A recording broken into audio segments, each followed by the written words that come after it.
바벨론의 문화, 바벨론의 정신을 가리켰다. 한 나라가 어떤 나라를 정복해서 펼치는 그 식민 정치는 대부분 비슷한 경향을 띠게 됩니다. 우리도 그런 경험이 있지 않습니까? 일제시대의 경험이 있는데 일본이 우리를 침략해서 정복했을 때 그들이 편 그 정책이 뭡니까? 일본어를 사용하려고요. 그죠? 공립학교에서 일본어를 썼어야만 했어요. 그리고 창씨개명이라고 해가지고 이름도 바꿔버렸죠. 일본 우리 여러분들 부모님이나 조부모님 세대는 다 일본 이름이 있었어요. 그리고 뿐만 아니라 단발 이름도 내리고 또 일본의 전통 종교인 신도의 그 신사를 곳곳에 세워두고 신사 참배를 강요했어요. 그 종교 정책을 했어요. 기독교 예배를 드리는 것은 허용했는데 예배를 드리기 전에 먼저 신에게 절을 하고 일본 신에게 절을 하고 예배를 드렸어요. 나중에는 그 예배도 못 드리게 했죠. 예배도 못 드리게 하고 교회를 불태워버리는 그런 만행을 저질렀는데 그러니까 민족 문화, 민족 정신, 말살 정책을 한 것이 바로 우리 정복자들의 모양입니다. 마찬가지로 지금 바벨론도 그 일을 하고 있는 거예요. 그들의 학문과 바벨론의 언어를 가리켰다 그랬어요. 언어라고 하는 것은 학문이라는 것은 단순한 어떤 뭔가 지식이 아닌 정신을 심었다는 거예요. 말이라고 하는 것은 그 안에 문화가 있는 거예요. 정신이 있는 거예요. 스피릿이 있는 거예요. 그래서 여러분 내 말을 지키는 것은 대단히 중요해요. 특별히 우리 이민자의 땅에 있는데 어린 자녀들 지금 막 자라나면서 지금 이제 한국말보다는 또 영어가 점점 더 쉬워져가고 편해져가는 그런 때가 지금 되고 있어요. 근데 굉장히 중요한 것은 뭐냐면 그 아이들이 꼭 잊지 않고 지켜야 할 것은 한국말을 잊지 않도록 가르쳐야 됩니다. 그 말을 하지 않으면 정신을 잃어버려요. 한국말을 하지 않으면 한국 정서를 잃어버릴 수밖에 없어요. 한국의 역사를 망각할 수밖에 없어요. 그래서 말이라는 것이 대단히 중요해요. 그래서 모든 정복자한테 가는 곳마다 제일 먼저 한 것이 뭐냐면 말을 바꾸는 것이 있어요. 왜 브라질이 포르투기스를 해야 돼? 포르투갈 말을 왜 해야 돼? 왜 멕시코가 스페인 말을 해야 돼? 스페인이 포르투갈이 남미를 정복하면서 거기에 가져가게 뭐 언어를 가지고 간 거예요. 언어를 가져갔을 뿐만 아니라 캐톨릭을 갖다 자기들의 종교를 갖다가 거기다 심었어요. 근데 종교도 제대로 된 캐톨릭이 아니라 완전히 변질된 그런 캐톨릭을 갖다 심었어요. 온전한 캐톨릭이 아니에요. 여러분 바벨론이 지금 똑같이 그 일을 하고 있다는 거예요. 심지어 이름까지 바꿨다고 했어요. 오늘 본문에 보니까 다니엘과 여러 친구들이 이름이 있는데 그 이름은 다 뜻이 있었어요. 예를 들면 이렇습니다. 다니엘의 뜻은 뭐냐면 하나님은 나의 심판관이시다라는 뜻이에요. 즉 나의 심판관이다. 내 주권이 누구에 있는가? 다니엘이라는 이름은 뭐냐면 내 주권이 하나님께 있다는 고백이에요. 그 다음에 하나냐라는 이름인데 그 이름의 뜻은 하나님은 자비로우시다는 뜻이에요. 하나님만한 분이 없다라고 하는 뜻이에요. 또 미사엘이라고 하는 이름인데 그 이름 뭐냐면 누가 하나님 같은가? 누가 하나님 같은가? 또 우리 마지막 아사라는 이름이 뭐냐면 여호와께서 도우실 것이다. 즉 하나님과 관련된 이름이에요. 하나님이 주인이시고 하나님보다 귀한 분이 없고 하나님이 우리를 돌보실 것이다라는 그런 이름이에요. 근데 그 이름들을 어떻게 바꾸느냐? 다니엘은 벨트사살이라고 바꿨어요. 벨트사살이라고 하는 거냐? 벨이여 그의 삶을 보존하소서. 벨이라는 것은 마르둑. 그 바벨론의 신이에요. 누구에게 기도하는 거예요? 하나님께 기도하는 것이 아니라 벨에게 기도하는 거예요. 주인을 바꾸는 거예요. 계속해서 그렇습니다. 하나냐라는 이름이 사드락으로 바꿨는데 사드락의 이름이 뭐냐면 아구의 명령이라는 뜻이에요. 아구라고 하는 것은 뭐냐면 달의 신을 가리켜요. 달이 명령에서 이 애가 나왔다는 거예요. 그러니까 하나님이 창조자가 아니라 달이 만들었다고 가르쳐요. 그 다음에 나온 것은 뭐냐 하면 미사엘이라는 이름이 뭐로 바뀌었냐 하면 메삭으로 바뀌었는데 메삭은 누가 아구 같은가? 누가 달의 신과 같은가? 즉 달신만한 신이 없다. 하나님은 아무것도 아니다. 이런 표현이에요.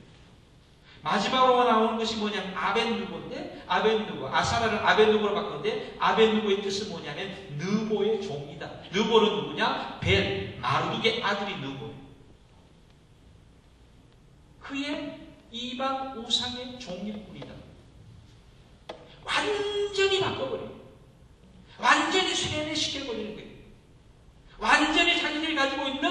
하나님 백성들이 가지고 있는 문화, 하나님 백성이 가지고 있는 정신과 하나님 가지고 있는 스피릿을 완전히 죽여버리고 바벨론의 정신과 바벨론의 문화와 바벨론의 신을 뒤집었어요. 이러한 정책을 지금 바벨론이 하고 있는 얼마나 지도하게 하는가 하면 정말 도저히 거부할 수 없는 그러한 회유, 그러한 방법을 도저히 비켜갈 수 없도록 온갖 유혹을 당했어요. 뭐로 유혹했냐? 왕의 진미로 이 다니엘과 친구들을 먹이려 했다. 왕의 진미로 대단한 음식으로 이 다니엘과 친구들을 먹이려 했어요. 그들을 먹여서 그들로 하여금 바벨론의 시녀로 만들고자 했습니다. 그런데요, 이 시도가 어려운 문제에 봉착하게 됩니다. 그 어려운 벽에 봉착하게 되는데 그것이 뭐냐면 다니엘의 반응이었습니다. 본문이 이렇게 말합니다. 본문의 8절에 보면 다니엘은 뜻을 정하여, 같이 한번 읽을까요? 시작. 다니엘은 뜻을 정하여 왕의 음식과 그가 마시는 포도주로 자기를 더럽히지 아니하리라 하고 자기를 더럽히지 아니하도록 판관장에게 구하니 라고 했습니다. 바벨론은 유다를 길들이려고 했습니다. 바벨론은 다니엘과 친구들을 길들이려고 했습니다. 산의 진미와 왕궁에서의 편안한 삶과 장래가 보장된 지위를 약속했습니다. 본문 5절에 보면 이렇게 5절 하반절에 보면 이들을 불렀는데 부른 이유가 뭐냐면 3년을 길러서 3년을 교육해서 그들을 왕 앞에 서게 할 것이다. 즉 관리로 등용하려고 이걸 한 거예요. 그러니까 유아 정책을 한 거예요. 3년 동안 잘 교육받으면 3년 동안 우리 잘 따라오면 너희들을 세워주겠다. 너희에게 직업도 주겠다. 너희 지위도 주겠다. 권세도 주겠다. 재물도 주겠다. 이런 약속이에요. 그런 약속을 하는 바벨론의 앞에서 지금 다니엘이 자기의 결심을 이렇게 밝히고 있는 거예요. 내가 뜻을 정했는데 이것만큼은 안 된다라고 하는 것을 지금 밝히고 있습니다. 마지막까지 꼭 지켜야 할 선이 있다라고 하는 것입니다. 넘어서는 안 될 선이 있다는 것입니다. 마지노선이 있다라고 하는 것입니다. 비록 포로의 신세였지만, 갇힌 자였지만, 선택의 자유가 없는 자였지만, 또 죽으면 죽을 수밖에 없는 형편, 그런 신세였지만, 그러한 형편 가운데서도 절대로 포기할 수 없는 선이 이 믿음의 청년 다니엘에게 있었다라고 하는 것입니다. 여러분, 참 유혹이 있었습니다. 이겨내기 어려운 유혹들이었습니다. 야망과 꿈이 있던 우리 청년 다니엘에게는 꿈이 담기는 유혹이었습니다. 자기 민족이 이제 더 이상 민족과 나라를 지탱하기 어려운 때에 더 크고 넓은 세계에서 바벨론에서 어쩌면 새로운 인생을 살 수 있는 조로의 찬스가 다니엘에게 사실은 주어진 거예요. 어쩌면 그렇게 생각할 수 있지 않겠어요? 내 민족은 망했지만, 내 유다는 망했지만, 내 조국은 망했지만 하나님께서 나를 사랑하셔서, 나를 깊이 사랑하셔서 이렇게 이 땅에서 새로운 살길을 펼쳐주셨구나. 그렇게 다니엘과 친구들이 생각할 수 있지 않았을까요? 그런 유혹이 있었다는 거예요. 하나님께서 우리에게 제2의 인생을 주었다라고도 생각할 수 있는 그러한 유혹이었다라고 하는 거예요. 3년 동안만 이곳에서 왕궁에서 열심히 공부하고 또 그들이 주는 것들을 잘 누리고 잘 배운다면 출세할 수 있다는 그런 유혹이 있었어요. 얼마나 유혹이 지배했습니까? 얼마나 꿈이 담긴 유혹이었습니까? 다 대준다는 거예요. 걱정할 필요가 없다는 거예요. 먹을 거 입을 거 걱정하지 말아라. 왕의 진미를 주겠다. 왕의 진미뿐만 아니라 왕궁에서 승에서 살게 하겠다. 럭셔리 호텔에서 살게 하겠다. 그런데 왕이 학교에서 공부시켜주겠다. 공부만 시켜주는 것뿐만 아니라 공부하고 나면 사무관으로 특채하겠다. 스카우트 하겠다. 이 말이거든요.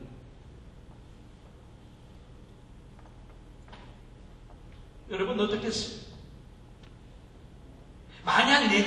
만약 우리가 그 자리에 있다면 여러분은 어떻겠어요?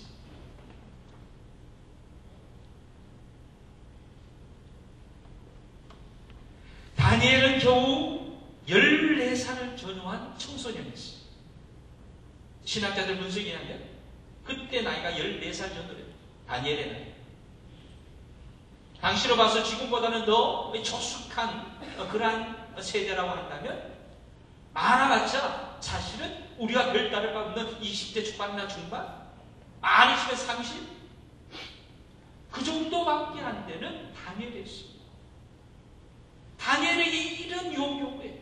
이런 묘한 요구예요. 이런 정말 kum이 당기는 도저히 포기하거나 거부할 수 없는 그러한 제한 요구예요.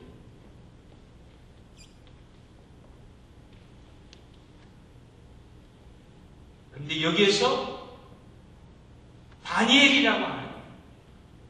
다니엘이라고 하는 인물의 위대성이 드러나게 됩니다.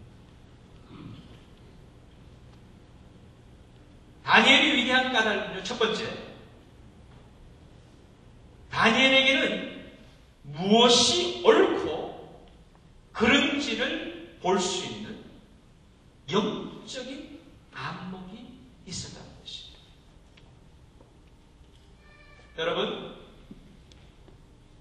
현상을 현상대로만 보아서는 안 돼요. 보이는 것을 그냥 보이는 대로 보고 판단해서는 안 돼요. 내 눈에 보이는 것